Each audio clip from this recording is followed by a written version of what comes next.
Hello,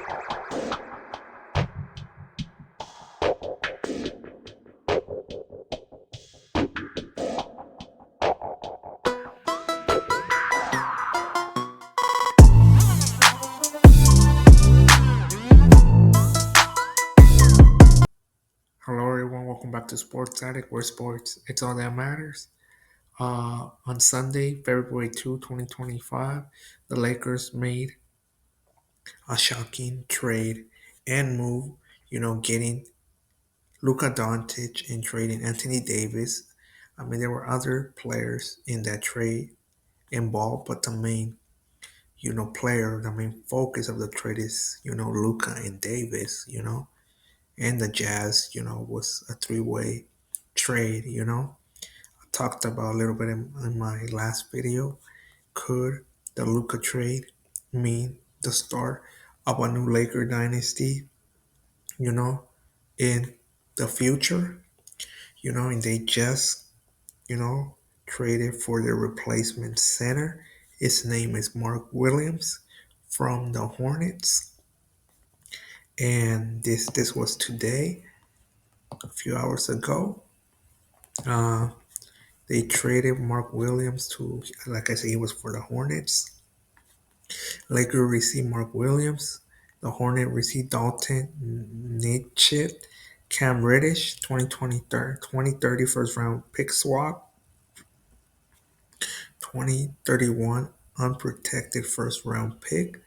But as me, I'm wondering, I did not know. As a Laker fan, as an NBA fan, I was like, who is Mark Williams, So I dug a little deeper. Mark Williams, this is what it says view. It's overall Mark Williams.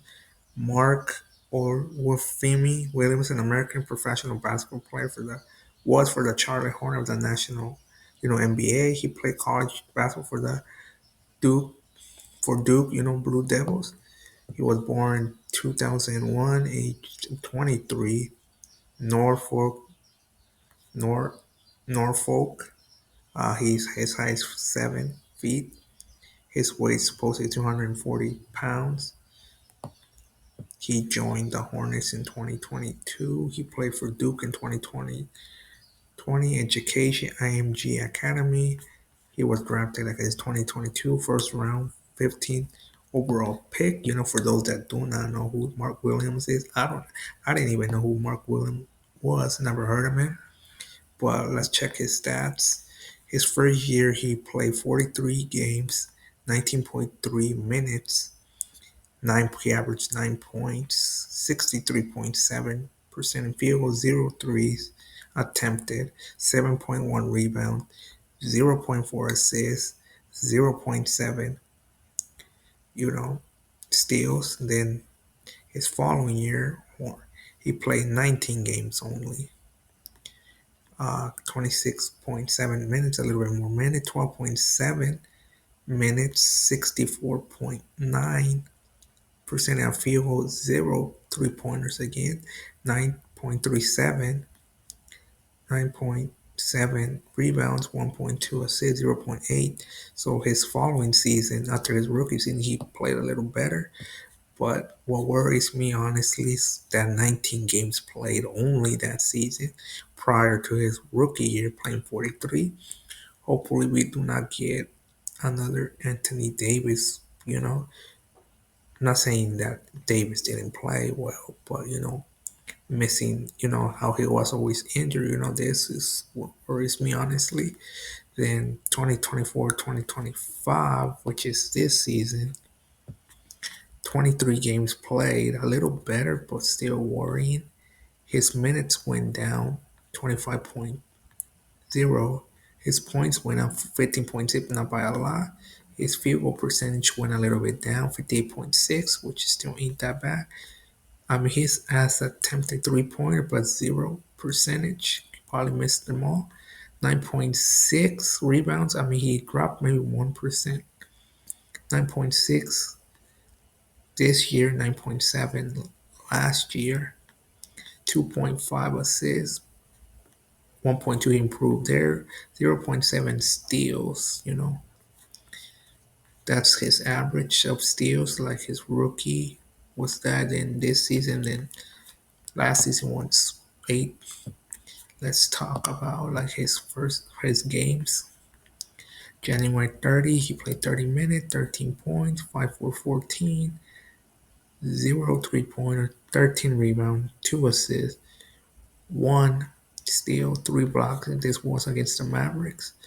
Then January 2 at Grizzly, 33 minutes, 38 points, 14 for 18, a little better, 0 threes, 9 rebounds, less rebounds than the last game, 5 assists, better than last game, 1 steal, about the same, 0 blocks. A lot, it went down a little.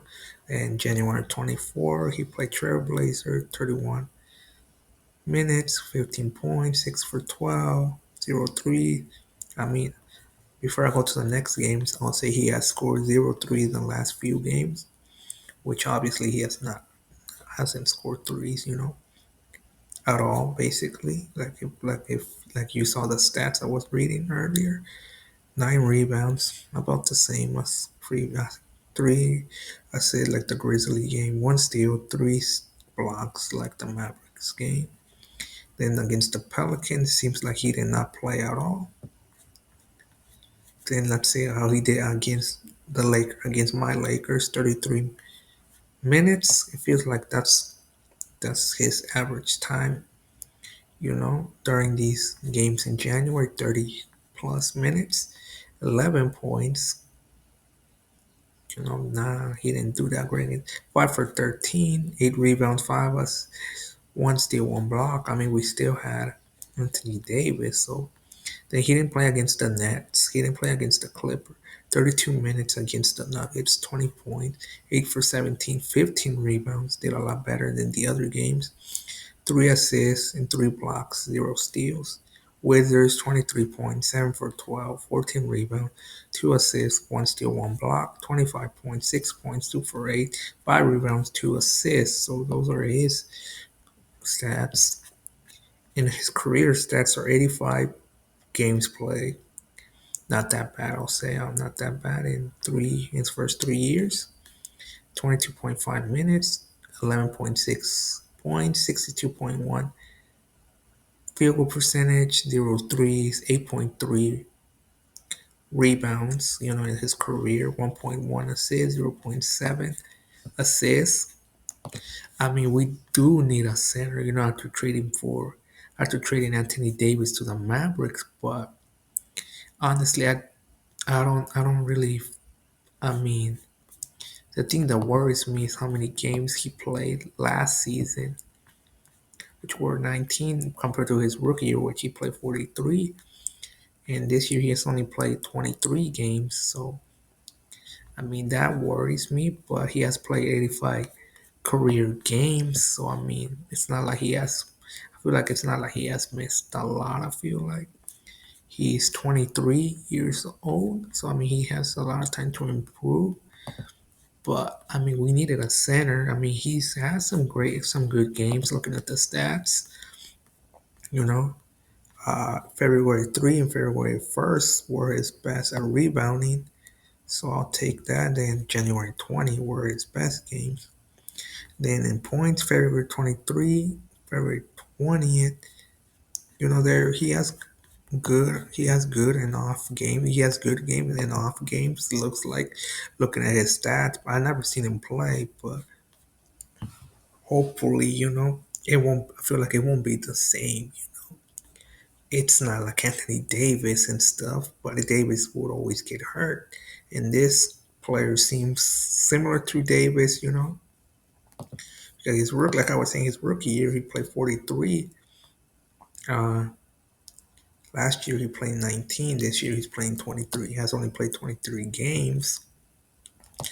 And we're halfway through the season. So, I mean, that's something that feel worries me as a Laker fan, and having some good games and some off games and rebounding and points, but Davis was having a great season this season, but I don't know how this trade will work. I mean, I read a little bit on the article after the trade. You know, they gave the Lakers grade after these moves. They give us a B plus, not an A, and it says as Doncic introduced press conference to the Lakers general manager Rob Pelinka cited versatility, mobility, and the ability to catch lobs at the key trades. He's looking for a center with his new cornerstone behind the scene. Doncic reportedly shared with the Lakers how valuable it was for him to play with Daniel Garford and Derek Lively, second in Dallas centers who host those trades that presumably compelled to the Lakers go out for and similar players. So I mean, we had an idea what we were looking for, Garford and Derek Lively, and I know they played great. I always saw them lobbed the pass to Doncic a few times.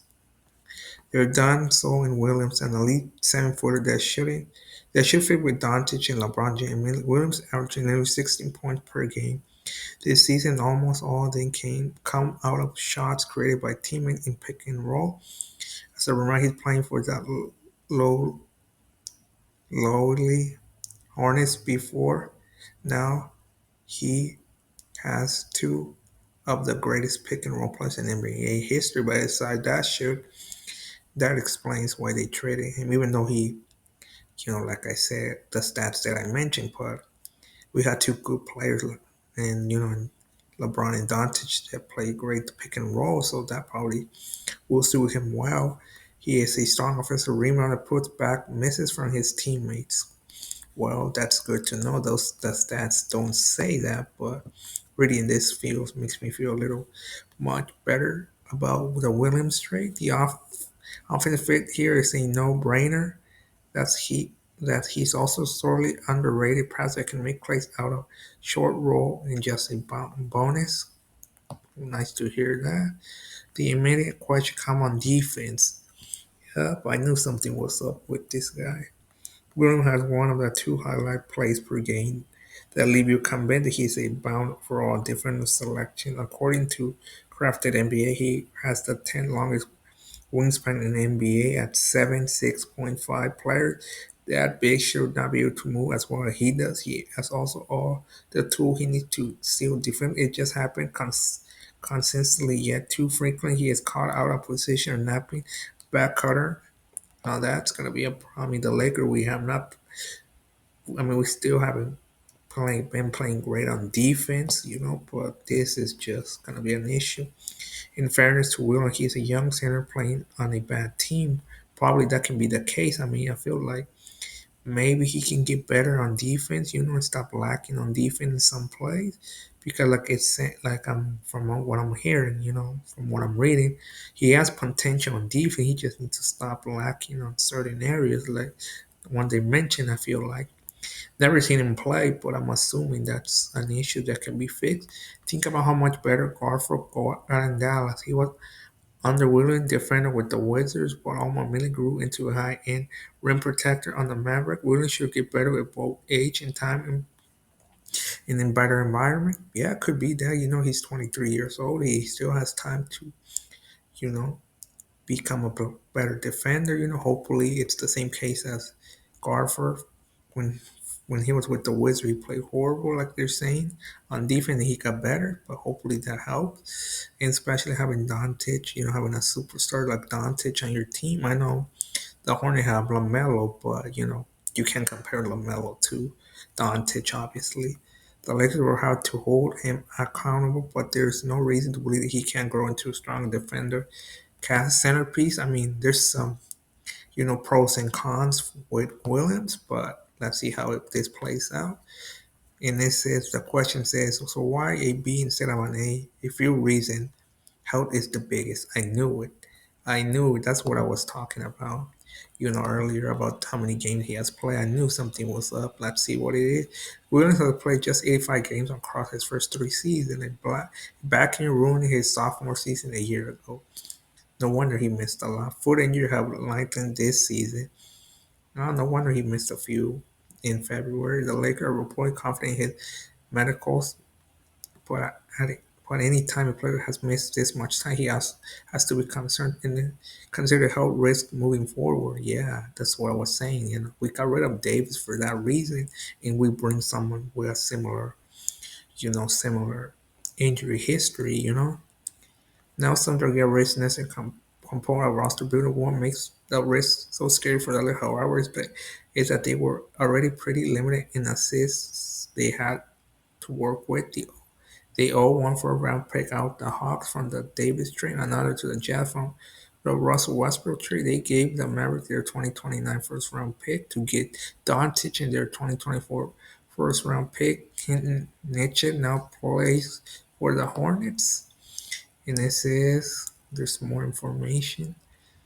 The Lakers are now down to four reliable manager tradable draft asset. They can offer their own 2025 second round pick, swap right on their first round picks in 2026, 2026, 2028, and the protected portion of their 2027 pick can be traded outright. Essentially means the Lakers can tell a team you get our pick if it lands between number one and number four. This was sort of a shot they could only really take once. If it doesn't work, they can't trade more picks to correct the problem. The flip side of that is that Williams is still on a rookie deal and is therefore fairly cheap. No wonder we traded for him, despite having those injury issues. The Lakers may not have many picks left to trade, but they have plenty of cap flexibility. Other center targets like Nicholas Claxton and Klein Capella would have almost certainly cost Rule Hachiman's matching salary. Now Hachimura is still in place, either as a trade chip to fill another hole or a player who can help them. Now I feel like Hachimura should stay, in my opinion. Looking ahead a bit, the Lakers have barely any salary on their books for the 2026 offseason. Both Williams and Austin Reeves will have the small cap holds as free agents if they are not extended ahead. Reeves is good. And Reeves almost certainly won't be, so that will give the Lakers room to directly reshape the roster at their point. Heck, James could even leave a bit of money on the table with the player option this summer, and he offered to do that last summer if the right target presents himself. So yes, the Lakers are pretty limited on the asset front, and that prevents them getting an A here, given the risk associated with Will. However, the reward I'm getting for this good, this young, is this compatible with the existing roster, earns the Lakers a strong mark. While playing time one half of a deadline, so I mean things might look like not a great trade, but if everything works out, after reading all those scenarios, feel like it's somewhat of a risk reward kind of trade, risk reward trade. But can this work at the long run? I'm not sure, but it's like a risk reward kind of scenario. But hopefully everything works out. But my fellow NBA fans and my fellow Laker fans like myself, what do you guys think about this trade after analyzing it? you know, After the analysis I did, looking at the stat, giving my own personal opinion, reading a little bit what the article said about the Mark Williams trade, after all that I analyzed in this video, what do you guys think? Is it a risk reward? How will this trade play out in the future, and stuff? What do you guys think? If you're a Hornet fan, what do you think about the trade, And if you're a Laker fan, what are your thoughts on the trade? Are we risking more than what we're gonna get as a reward, or will this trade work on the long run? And somehow Doncic and Williams find that chemistry, like he had with Carver in Dallas and stuff like that. Can we see Williams to Doncic play every single game? A lob Williams to Doncic kind of play like he did in Dallas, Carver and Lively, Lively to Doncic, Garford to Doncic. Can we see that in Williams to Doncic lob in the Lakers? Hopefully we will. And that's it for this video. Thank you for watching. Don't forget to like, comment, subscribe, and hit that notification button. And don't forget, this is Sports Addict, where sports, it's all that matters. Until next time.